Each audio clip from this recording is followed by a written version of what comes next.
Hello friends, आप सभी को मेरा नमस्कार। मैं हूं आपके साथ अंजलि बालियान और आप सभी का स्वागत करती हूं आपके अपने यूट्यूब चैनल ऑनलाइन शिक्षण पर। आशा करती हूं आप सभी बहुत अच्छे होंगे। दोस्तों, जैसे कि आप सभी जानते हैं कि हमने अब एक सीरीज चलाई हुई है जिनमें कि हम प्रीवियस ईयर एग्जाम्स में पूछे गए क्वेश्चंस को सबसे पहले हल करते हैं और उसके बाद बाकी बचे जितने भी अति लघु या बहु विकल्पीय प्रश्न जिनकी आने की संभावना होती है उनको कवर करते हैं। तो उसी सीरीज का आज अगला पार्ट है। इससे पहले पार्ट में हमने 2015 के सभी अति लघु क्वेश्चंस को कर लिया है। अगर आपने उसको नहीं देखा है तो जाइए और प्लेलिस्ट में देखिए, ठीक है। आपके पेपर 1 की वर्तमान भारतीय समाज एवं प्रारंभिक शिक्षा की प्लेलिस्ट में आपको मिल जाएगा सेकेंड सेमेस्टर की। तो आज हमने उसी का सेकंड पार्ट रखा है और आज हम 2016 के कुछ क्वेश्चंस, 18, 19, ठीक है, 17, इन सभी की बात करेंगे। इन सभी के पूछे हुए बहुत सारे क्वेश्चंस हैं जिनको हम आज की क्लास में डिस्कस करेंगे। तो चलिए जल्दी से आप लोग तैयार हो जाइए, देखते हैं आज क्या क्या चीजें आपको नई सीखने के लिए मिलती है। तो चलिए फ्रेंड्स, बिना किसी देरी के शुरू करते हैं अपनी आज की क्लास को। आप सभी को बहुत ध्यान से सुनना होगा क्योंकि हर एक क्वेश्चन अपने आप में बहुत ही महत्वपूर्ण है, क्योंकि यहाँ पर हम सोल्व कर रहे हैं आपके प्रीवियस ईयर पेपर को। तो आपको यहाँ पर एक से एक बढ़ के क्वेश्चन देखने को मिलेगा और आपको पता चल जाएगा कि आप किस दिशा में हैं, क्या आप सही अपनी तैयारी कर रहे हैं या फिर नहीं, ठीक है। तो चलिए शुरुआत करते हैं। भूमंडलीय ताप वृद्धि किसे कहते हैं? 2 बार आपका रिपीट हो चुका है, 2016 बीटीसी में और 2019 में। भूमंडलीय ताप वृद्धि किसे कहते हैं, यह आपसे क्वेश्चन पूछा गया है। तो सामान्यतः भूमंडलीय ताप वृद्धि का आशय पृथ्वी के ताप में क्रमशः आने वाली वृद्धि से होता है, ठीक है। क्रमशः आने वाली वृद्धि से होता है भूमंडलीय ताप का आशय। इतनी चीजें समझ आइए, ठीक है। अब चलिए आगे बढ़ते हैं। अगला क्वेश्चन है, बालिका शिक्षा की 2 प्रमुख समस्याएं लिखिए। यानी बालिका जब शिक्षा ग्रहण करने जाती है तो कौन कौन सी समस्याएं हैं जो उसको फेस करनी पड़ती है। यह क्वेश्चन बहुत अच्छा है और आपके एग्जाम में पूछा गया है। तो बालिका जब किसी भी विद्यालय में पढ़ने जाती है तो उसके सामने हम 2 समस्याओं की बात करेंगे, वैसे तो बहुत सारी आती है। पहला है शैक्षिक अवसरों की समानता की समस्या। यानी आपने देखा होगा जब आप अपनी ट्रेनिंग पर गए होंगे, प्रैक्टिकल एग्जाम्पल लेते हैं ताकि आप रिलेट कर पाए। आपने देखा होगा जब भी आप ट्रेनिंग करने जाते हैं, स्कूल में पढ़ाने जाते हैं, तो वहाँ होता क्या है कि जो छोटी छोटी लड़कियां होती है, ठीक है, और वो हफ्ते में 3 या 4 दिन मुश्किल से स्कूल आती है और बाकी दिन की छुट्टी कर लेती है। लेकिन जब नेक्स्ट टाइम उनसे पूछा जाता है कि आप क्यों नहीं आई स्कूल में, तो उनका जवाब क्या होता है? क्या आप में से कोई बताएगा? कि मैम मेरे घर में कोई नहीं था, या फिर मेरा छोटा भाई था, उसको खिलाना था, ठीक है। यानी इस तरह के उसको, यानी कोई कारण नहीं होता लेकिन फिर भी उनको छुट्टियां लगवा ली जाती है क्योंकि उनकी शिक्षा को लेकर उनके पेरेंट्स, उनके माता पिता इतने सजग नहीं होते, ठीक है। तो इसीलिए वो इर्रेगुलर रहती है कॉलेज में। तो यही होती है कि शैक्षिक अवसरों की समानता की समस्या होती है, ठीक है।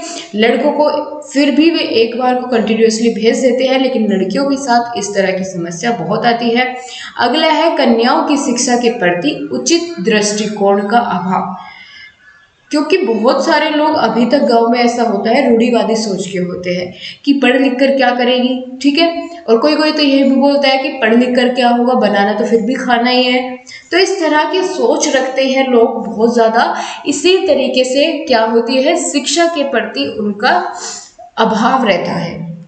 तो ये तो 2 मुख्य समस्याएं हमने बात कर ली है, लेकिन ऐसी बहुत सारी समस्याएं हो सकती है। आप अगर किसी ऐसी समस्या को जानते हैं तो कमेंट बॉक्स पे जरूर बताएं, ठीक है। अगर आपने इस तरह का कोई भी एग्जाम्पल अपनी आसपास अपनी जिंदगी में कहीं देखा है तो जरूर बताइए, ठीक है। चलिए अगले क्वेश्चन की तरफ बढ़ते हैं। पूछा गया है, किन्हीं 4 मानवीय मूल्यों का उल्लेख कीजिए। बहुत अच्छा क्वेश्चन है और 2016 और 2019 दोनों में पूछा गया है। तो कौन कौन से हैं मानवीय मूल्य? सच्चाई, सत्यनिष्ठा, उत्तरदायित्व की भावना और प्रतिपादन, ठीक है। और क्या है? दया भाव। सच्चाई, सत्यनिष्ठा, उत्तरदायित्व की भावना और दया भाव। ये क्या है? मूल्य होते हैं, मानवीय मूल्य होते हैं। ठीक है, तो चलिए अब अगले क्वेश्चन की तरफ बढ़ते हैं। बहुत अच्छा क्वेश्चन है, 2016 में पूछा गया है। फ्रोबेल द्वारा किस शिक्षण विधि का प्रतिपादन किया गया? तो यह तो सभी लोग जानते हैं, फ्रोबेल द्वारा किसका किया गया? किंडरगार्टन। ठीक है, यह आपसे बहुविकल्पीय प्रश्नों में भी पूछा जाता है। अगर आप प्रत्येक क्लास रेगुलर ले रहे हैं तो आपको पता होगा कि कई बार ये क्वेश्चन रिपीट हो चुका है। अगला क्वेश्चन है, टैगोर को किस धारणा में विश्वास था? दोस्तों, टैगोर को सत्यम शिवम अद्वितीय की धारणा में विश्वास था। उन्होंने ईश्वर में सर्वोच्च मानव यानी सुप्रीम मैन माना ईश्वर को। वे अद्वैतवादी थे। ठीक है, यह बात की गई है टैगोर जी के बारे में कि उनकी धारणा या उन किस धारणा में उनका विश्वास था। तो यहाँ पर हमने बात कर ली है। ठीक है, यही चीजें हमको बतानी होगी अगर एग्जाम में पूछ लिया जाता है आपसे। फ्रोबेल की किन्हीं दो प्रमुख रचनाओं के बारे में बताइए, यानी फ्रोबेल की कौन कौन सी इनमें रचनाएं हैं। अच्छा हुआ इसी तरीके से आपसे क्वेश्चन पूछा गया, क्योंकि बहुविकल्पीय प्रश्नों में ये पूछा जा सकता है कि इन चारों में से कौन सी है। तो आप इन दोनों को याद रखिए, क्योंकि यही दोनों क्या है, बहुत ही महत्वपूर्ण है, आपको याद रखनी चाहिए। कौन कौन सी? पहली है एजुकेशन ऑफ मैन। ठीक है, और दूसरी क्या है? Mother and play songs. Mother and play songs, और पहली है एजुकेशन ऑफ मैन। याद रख पाएंगे? Education of man, mother of play songs. Alright guys, समझ आई? दोनों को याद रखना है आपको। फिर अगर आपको मल्टीपल चॉइस क्वेश्चन में पूछ लिया जाए तो आप बहुत आसानी से आंसर दे पाएंगे। अगला क्वेश्चन है, जनसंख्या शिक्षा की कोई एक परिभाषा लिखिए। जनसंख्या शिक्षा को परिभाषित कीजिए, इस तरीके से पूछा जा सकता है, या फिर जैसे पहले बात की गई है ऐसे भी। तो जनसंख्या शिक्षा यहाँ से आपका बहुविकल्पीय प्रश्न में भी बनता है, शॉर्ट में भी बनेगा और वेरी शॉर्ट में भी। ठीक है, इन तीनों में से कहीं भी आपसे पूछा जा सकता है और बहुत अच्छा क्वेश्चन है, इसलिए बहुत ध्यान से समझकर चलना। और बहुत ही अच्छा आपका यहाँ पर आंसर भी दिया गया है। सबसे पहले दोस्तों हम इसका अर्थ समझते हैं। ठीक है, जनसंख्या शिक्षा दो शब्दों से मिलकर बना है। कौन कौन से? एक तो जनसंख्या और दूसरा शिक्षा। बहुत आसान है, इतनी एक लाइन तो आपकी यही याद हो गई कि जनसंख्या शिक्षा दो शब्दों से मिलकर बना है। पहला है जनसंख्या एवं शिक्षा, अर्थात जिस शिक्षा में जनसंख्या का ज्ञान निहित होता है उसे क्या कहते हैं? जनसंख्या शिक्षा कहते हैं। यानी जिस शिक्षा के द्वारा आपको जनसंख्या का ज्ञान कराया जाए, ठीक है, ये जनसंख्या का ज्ञान निहित होता है उसमें, उसे ही हम जनसंख्या शिक्षा कह देते हैं। ठीक है दोस्तों, और जनसंख्या शिक्षा को समझने हेतु आपके लिए कुछ परिभाषाएं हैं जो हम यहाँ पर बात करेंगे। अगर आपसे अर्थ पूछ लिया जाता है तो आप ये लिख करके आएंगे, और परिभाषा पूछ ली जाती है तो फिर हम आपको परिभाषाएं बताने वाले हैं। आपको जो अच्छी लगे, जो इजी लगे और जो जल्दी समझ में आए वही आप याद कर लीजिएगा और फिर वही आपको लिखनी है। बाकी आपको अर्थ तो अब आपको याद रहने ही वाला है कि जनसंख्या शिक्षा दो शब्दों के मेल से बना है, जनसंख्या एवं शिक्षा, अर्थात शिक्षा में जनसंख्या का ज्ञान निहित होता है, उसे ही जनसंख्या शिक्षा कहते हैं। ठीक है, चलिए पहली डेफिनेशन देखते हैं हम जनसंख्या शिक्षा की। राज्य शिक्षा संस्थान उत्तर प्रदेश के अनुसार क्या है जनसंख्या शिक्षा? ठीक, यह एक ऐसा प्रयास है जिसके द्वारा विभिन्न वर्गों, विशेषकर छात्र छात्राओं को विश्व के परिप्रेक्ष्य में देश प्रदेश तथा क्षेत्र की जनसंख्या स्थिति, जनांकिकी के प्रमुख तत्वों और जनसंख्या एवं पर्यावरण के पारस्परिक संबंधों, जनसंख्या वृद्धि के आर्थिक व सामाजिक विकासों इत्यादि की जानकारी दी जाती है। ठीक है, तो सीधी सी बात यहाँ पर की गई है, बहुत ही सरल परिभाषा है। क्या कहा गया है एक बार और देखते हैं, आपको बहुत अच्छे समझ आ जाएगा। यह एक ऐसा प्रयास है जिसके द्वारा विभिन्न वर्गों, विशेषकर कि छात्र छात्राओं को विश्व के परिप्रेक्ष्य में देश प्रदेश तथा क्षेत्र की जनसंख्या स्थिति, जनांकिकी के प्रमुख तत्वों, जनसंख्या एवं पर्यावरण के पारस्परिक संबंधों, जनसंख्या वृद्धि के आर्थिक व सामाजिक विकासों इत्यादि की जानकारी दी जाती है। ठीक है, यानी सीधी सी बात है कि जो छात्र छात्राएं हैं वहीं से शुरुआत होती है कि उनको इन सभी चीज़ों का ज्ञान करा दिया जाए, साथ साथ उनकी एजुकेशन के। तो इसी चीज़ पर इन्होंने ज़्यादा फोकस किया है। अगली परिभाषा देखते हैं जो है यूनेस्को के अनुसार। ठीक है, जनसंख्या शिक्षा को संख्यात्मक पहलू के रूप में अथवा अधिक महत्वपूर्ण संस्थाओं के निबंध के रूप में ही नहीं जाना जाना चाहिए। इससे जनसंख्या के गुणात्मक पक्ष एवं मानव स्रोत विकास के संबंध में जानना चाहिए। इन्होंने कहा है कि केवल इसको एक निबंध, जनसंख्या पर केवल एक निबंध बनाकर उसे संस्थाओं में लागू करना सिर्फ इतना ही नहीं होना चाहिए, बल्कि जनसंख्या के गुणात्मक पक्ष एवं मानव स्रोत विकास से संबंधित भी जानना चाहिए। ठीक है, तो इस तरीके से अगर आप ये वाली परिभाषा लिखना चाहेंगे तो ये भी लिख सकते हैं। यह तो उससे काफी छोटी और सरल भी है और बहुत इजी भी है। ठीक है, इस प्रकार हम कह सकते हैं कि जनसंख्या शिक्षा का अर्थ है वर्तमान तथा भावी परिवार के कल्याण, आर्थिक संपन्नता तथा राष्ट्रीय जीवन स्तर को ऊंचा उठाने में सहायता करना है। दोस्तों, मेरा आपसे एक प्रश्न है, आप मुझे ये बताइए कि जनसंख्या वृद्धि के कौन कौन से दुष्प्रभाव हैं। कोई भी दो आप लिख लीजिए कमेंट बॉक्स में। ठीक है, और ऐसे मत पूछना कि मैंने आपसे ऐसे ही पूछ लिया प्रश्न, इसका कोई मतलब नहीं है मतलब, क्योंकि यह आपके एग्जाम में पूछा जाता है और आपकी सिलेबस से, आपके चैप्टर से संबंधित है, इसीलिए मुझे लगा कि मुझे पूछना चाहिए। मैंने आपसे पूछा, आपको बताना है कि जनसंख्या वृद्धि के कौन कौन से दुष्प्रभाव है। ठीक है, चलिए, आपको पढ़ना कहीं से भी नहीं है, आप थोड़ा सा सोचेंगे तो आपको पता चल जाएगा। अब चलिए, बहुत अच्छा क्वेश्चन दोस्तों यहाँ पर आपसे पूछ लिया गया है, वेरी इंपॉर्टेंट, 2016 में पूछा गया है। दूरस्थ शिक्षा की कोई दो विशेषताएं लिखिए। दूरस्थ शिक्षा क्या होती है, इंग्लिश में क्या कहते हैं, सेल्फ डिस्टेंस कहते हैं, कोरेस्पोंडेंस कहते हैं। ठीक है, तो बहुत सारे नामों से इसको जाना जाता है और बहुत बार ये पूछा भी जा चुका है आपके एग्जाम में, लेकिन यहाँ पर पूछ ली गई है आपसे इसकी विशेषताएं कि भाई विशेषताएं बताइए दूरस्थ शिक्षा की क्या होती है।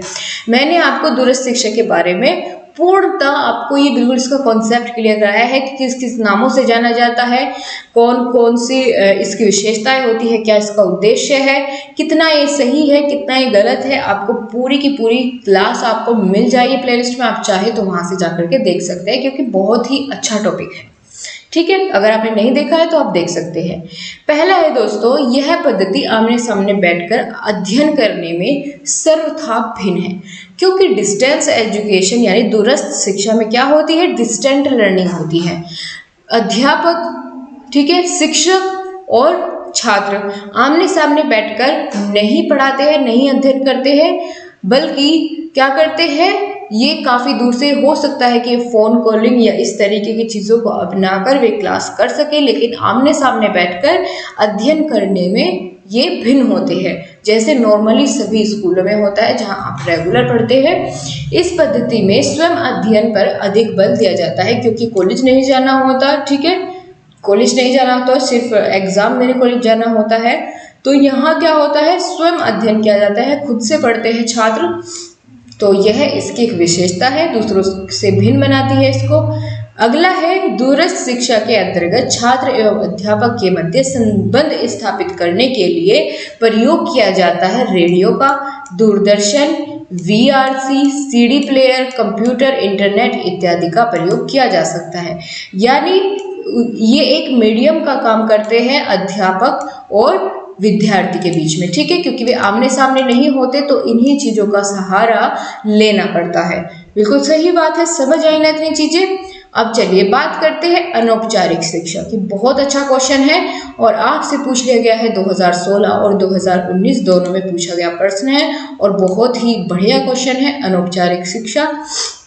चलिए जानते हैं। अनौपचारिक शिक्षा जीवन से संबंधित वे अनुभव है जिन्हें हम बिना किसी व्यवस्थित प्रयास, संस्था एवं संसाधन के स्वाभाविक स्थिति से प्राप्त करते हैं। इस प्रकार की शिक्षा प्रत्यक्ष रूप से जीवन से संबंधित होती है। दोस्तों, आप इसको अपनी लैंग्वेज में लिखेंगे तो बहुत अच्छा होगा, क्योंकि आपको जरूरी नहीं है कि हर एक चीज को बुकिश लैंग्वेज में लिखना होगा। आपको सिर्फ किताबी चीज़ें वे उठानी होगी जैसे कि किसी की डेफिनेशन होती है, ठीक है, किसी के द्वारा कहे गए कोई कथन होता है, क्योंकि उसमें आप अपने आप से चेंज नहीं कर सकते, अपने विचारों को वहाँ पर प्रकट नहीं कर सकते। अगर आपको डेफिनेशन आपसे पूछ ली गई है तो वह तो आपको एज इट इज़ याद रखनी होगी, लेकिन अगर आपसे इस तरह की चीज़ें पूछ ली जाती है कि इसके उद्देश्य क्या है या अनौपचारिक शिक्षा क्या होती है, तो आप अपने विचारों के अकॉर्डिंग उसको बता पाएंगे।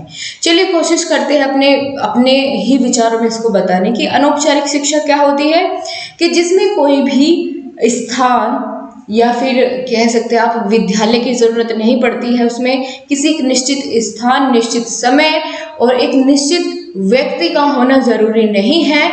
हम कभी भी कहीं भी किसी से भी शिक्षा ग्रहण करें तो वह हो जाती है अनौपचारिक शिक्षा। जैसे हम अपने घर में अपने बड़े बुजुर्गों से सीखते हैं, ठीक है, बाहर जाते अपने दोस्तों से मिलते हैं, उनसे कुछ ना कुछ सीख लेते हैं, तो वह किसके अंतर्गत आता है? अनौपचारिक शिक्षा के अंतर्गत आता है, ठीक है। और इसका यहाँ पर पूछ लिया गया है उद्देश्य, तो इसका उद्देश्य यह है कि ये जीवन से संबंधित होती है, ठीक है। किताबी चीजें यहाँ पर डिस्कस नहीं होती बल्कि जीवन का स्वाभाविक ज्ञान कराया जाता है, तो यहाँ पर इसका यही उद्देश्य होता है, ठीक है। अगले क्वेश्चन की तरफ बढ़ते हैं। बहुत अच्छा क्वेश्चन है, मल्टीमीडिया क्या है?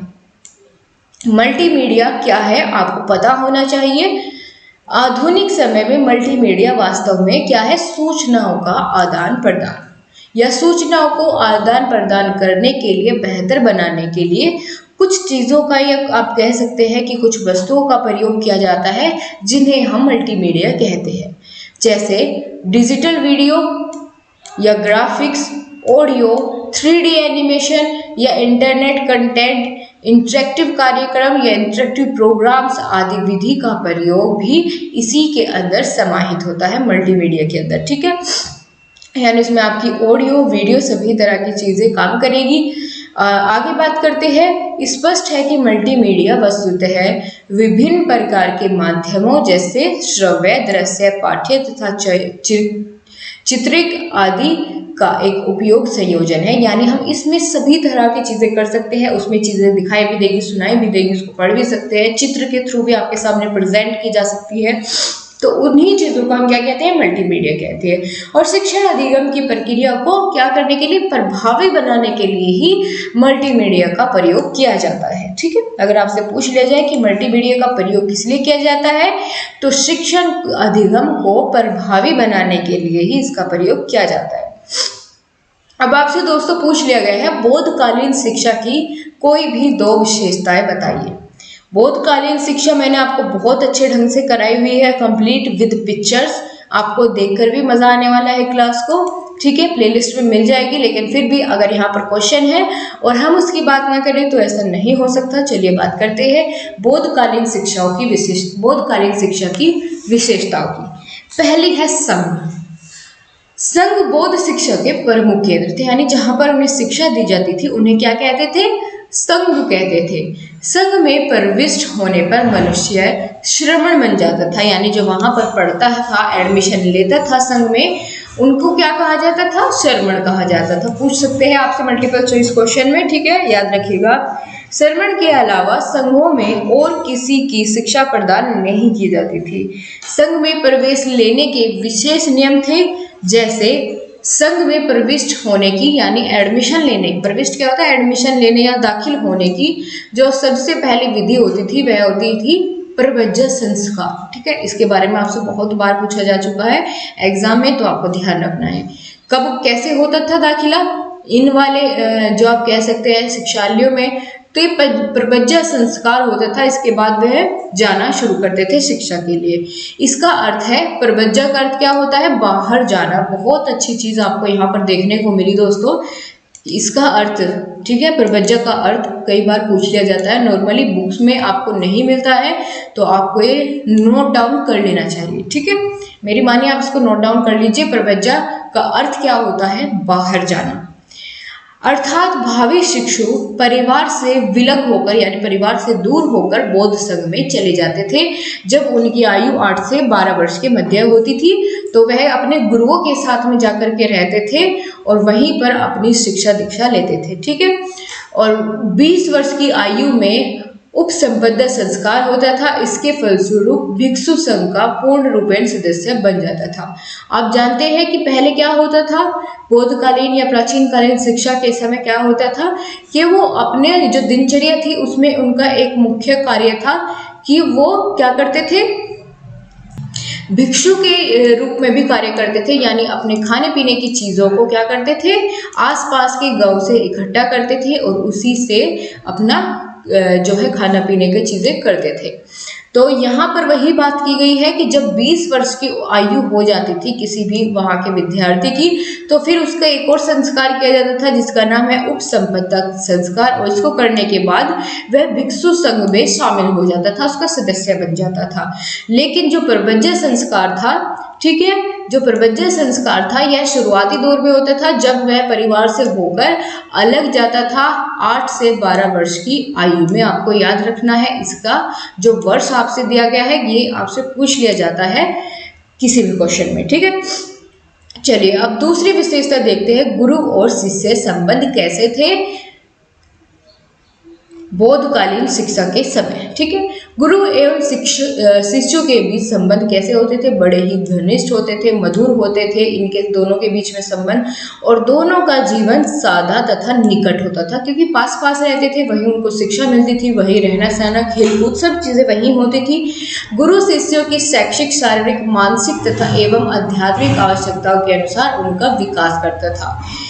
इस युग में गुरु शिष्य का मठ से निष्कासन कर सकता था जब गुरु यह पाता था कि कोई भी शिष्य पर्याप्त मात्रा में उसे सम्मान नहीं दे रहा है या अपने अध्ययन के प्रति जागरूक नहीं है तो वह उसका निष्कासन भी कर देता था। यदि कोई गुरु किन्हीं कारणों से संघ से बाहर हो जाता था तो शिष्य को भी संघ से बाहर ले जाना पड़ता था। तो ये इस तरह की इसकी विशेषता है। आपको इतना लंबा लिखने की जरूरत नहीं है, आप इतना बता सकते थे गुरु और शिष्य का संबंध, ठीक है, कैसे संबंध थे, घनिष्ठ और मधुर संबंध थे, जीवन बिल्कुल सादा होता था और वह जो गुरु होते थे उस समय पर सिर्फ उसकी विद्यार्थी की सभी आवश्यकताओं के अनुसार उसका विकास करते थे। आपको इतना लिखना काफी रहेगा और बहुत ही अच्छा रहेगा, ठीक है। और बहुत चीजें आपको यहाँ से पता चली, कई सारे क्वेश्चंस आपके बीच बीच से यहाँ से निकल जाते हैं, तो आपको बहुत ध्यान से और समझ के साथ पढ़ना होगा। कुछ ही क्वेश्चन अब बचते हैं, उनको कंप्लीट कर लेते हैं जल्दी जल्दी से। अगला क्वेश्चन है आदर्शवाद के प्रमुख प्रवर्तकों के नाम लिखिए। आदर्शवाद के, ठीक है, अच्छा क्वेश्चन है क्योंकि आपसे यहाँ से मल्टीपल चॉइस क्वेश्चन में भी पूछ लिया जा सकता है और आपको यहाँ पर सभी के नाम एक साथ मिल जाते हैं। तो आप चाहे तो इस क्वेश्चन को अपनी नोटबुक में हेडिंग डालकर नोट कर सकते हैं कि आदर्शवाद के प्रमुख प्रवर्तक कौन कौन थे। सुकरात, प्लेटो, डेकार्ट, स्पिनोजा तथा हीगल, ठीक है, ये सभी थे आदर्शवाद के प्रवर्तकों के नाम हैं ये सभी। अगला क्वेश्चन है स्वामी विवेकानंद के बचपन का नाम लिखिए। तो बता दीजिए, स्वामी विवेकानंद जी के बचपन का नाम था नरेंद्र नाथ दत्त, ठीक है, नरेंद्र नाथ दत्त। और इनका जन्म कहाँ हुआ था, कलकत्ता में सन 1863 में कलकत्ता में इनका जन्म हुआ था। और क्या नाम था इनका वास्तविक, नरेंद्र नाथ दत्त था, लेकिन स्वामी विवेकानंद की उपाधि इनको दी गई, इन्हीं नाम से इनको जाना जाने लगा। अगला क्वेश्चन है 2016 में ही अभी पूछा गया था कि टैगोर ने शांति निकेतन जो विद्यालय है उसकी स्थापना कब और कहाँ की। यह आपसे पूछ लिया जाता है मल्टीपल चॉइस क्वेश्चन में भी कि टैगोर ने किस विद्यालय की स्थापना की। इनमें से आपको 4-5 नाम दे दिए जाएंगे तो आपको बताना होगा। शांति निकेतन विद्यालय की स्थापना की थी रविंद्रनाथ टैगोर जी ने। कहाँ की थी, तो बोलपुर में, ठीक है, बोलपुर कहाँ की थी, बोलपुर में। और कब की थी, 1990 में। बस आपका क्वेश्चन यही खत्म हो जाता है। 1990 में बोलपुर में शांति निकेतन विद्यालय की स्थापना की, किसने, टैगोर जी ने। अगला क्वेश्चन है जनसंख्या शिक्षा के मुख्य लक्ष्य बताइए। देखिए मैंने आपसे कहा था कि जनसंख्या शिक्षा अपने आप में एक बहुत अच्छा टॉपिक है और बार बार पूछा जाता है। तो यहाँ दूसरा क्वेश्चन भी आपका उसी एग्जाम की, आप कह सकते हैं उसी ईयर के आपके एग्जाम में आपको फिर से देखने को मिल गया। इस बार पूछ लिए गए हैं लक्ष्य। तो क्या लक्ष्य है जनसंख्या शिक्षा के, पहला है आर्थिक प्रगति एवं स्वास्थ्य, शिक्षा, आवास, आहार एवं जीवन की अन्य आवश्यकताओं के उच्च स्तर को उपलब्धि सहित जीवन की वर्तमान और भावी गुणवत्ता के लिए जनसंख्या की विशेषताओं के महत्व की अनुभूति करना। ठीक है, या फिर आप इसे ऐसे भी लिख सकते हैं कि जनसंख्या शिक्षा इसलिए दी जाती है ताकि जो परिवार है, ठीक है, उसके सदस्य कम हो, यानी छोटा परिवार, सुखी परिवार, इस तरह की चीज़ें, स्वस्थ हो, जितने लोग हो स्वस्थ हो, उन्हें रहने खाने के लिए चीज़ें सही से मिले, पौष्टिक चीज़ें मिले, और परिवार की जो रहन सहन की गुणवत्ता है उसमें भी सुधार हो, इसीलिए दी जाती है जनसंख्या शिक्षा। दूसरी है छोटे परिवार को, जिसमें परिवार के प्रत्येक सदस्य को उच्च जीवन स्तर प्राप्त करने की अधिक संभावना रहती है, प्रशंसात्मक दृष्टि से देखना। ठीक है, यह भी इसका एक मुख्य लक्ष्य होता है। तो इतना आपको चीजें क्लियर हुई। अब चलिए आगे बढ़ते हैं। पर्यावरण प्रदूषण का अर्थ बताइए पर्यावरण प्रदूषण का अर्थ। बहुत अच्छा क्वेश्चन है। जल प्रदूषण भी आपसे पूछ लिया जाता है, लेकिन यहाँ बात की गई है पर्यावरण प्रदूषण का अर्थ पूछ लिया गया है। वह प्रक्रिया जिसके कारण हमारा भोजन, हवा, जल दूषित हो जाए और हमारे स्वास्थ्य के लिए खतरा पैदा कर दे, वातावरणीय अथवा पर्यावरण प्रदूषण कहलाता है। क्योंकि आपने देखा होगा हमारे पर्यावरण में सभी चीज़ें आती है, हवा, पानी, ठीक है, सभी चीज़ें आती है। तो अगर ये चीज़ें दूषित हो जाती है और हमारे स्वास्थ्य के लिए खतरा बन जाती है, तो उसे हम क्या कहेंगे? पर्यावरण प्रदूषण बोलते हैं। ठीक है, आया समझ में आप सभी को? अगला क्वेश्चन है, बुनियादी शिक्षा का प्रारंभ किसने किया था? तो बुनियादी शिक्षा का प्रारंभ किया था महात्मा गांधी जी ने। बहुत अच्छा क्वेश्चन है। आपकी कल की क्लास में जो मैंने आपकी क्लास ली थी, जिसमें कि हमने कॉन्सेप्ट पर ध्यान दिया था कि इस तरह के क्वेश्चन आते हैं, वहां पर आपको एक क्वेश्चन देखने को मिला होगा। ठीक है, प्लेटो द्वारा स्थापित संस्था का नाम बताइए। तो उनका नाम था अकेडमी। ठीक है, प्लेटो द्वारा स्थापित संस्था का नाम क्या है? अकेडमी। बिल्कुल सही बात है। चीजें समझ आ रही है आपको? तो चलिए दोस्तों, आज की क्लास को यहीं तक रखते हैं। आगे के कुछ जो बचे हुए क्वेश्चंस हैं उनको अगली क्लास में डिस्कस करेंगे, नहीं तो ज्यादा हो जाएगा आप पर। लेकिन आपको करना ये होगा कि शाम को आपको एक बार, जब आपको मैं PDF सेंड कर दूंगी टेलीग्राम ग्रुप पे, तो एक बार उसको देख करके शाम को रिवाइज आपको करना है। ठीक है guys, so thank you so much. आपसे फिर से मुलाकात होगी। जाते जाते वीडियो को लाइक और कमेंट एंड अपने फ्रेंड्स के साथ शेयर करके जरूर जाइएगा। Thank you so much guys. आपसे फिर से मिलते हैं अगली क्लास के साथ और अच्छे क्वेश्चनों के साथ, और फिर आपके लिए कुछ स्पेशल टॉपिक्स है, उनको भी बहुत जल्दी अरेंज करते हैं। ठीक है फ्रेंड्स, फिर चलते हैं। अपनी बात को मैं यहीं पर खत्म करती हूँ। बाय बाय, टेक केयर, जय हिंद।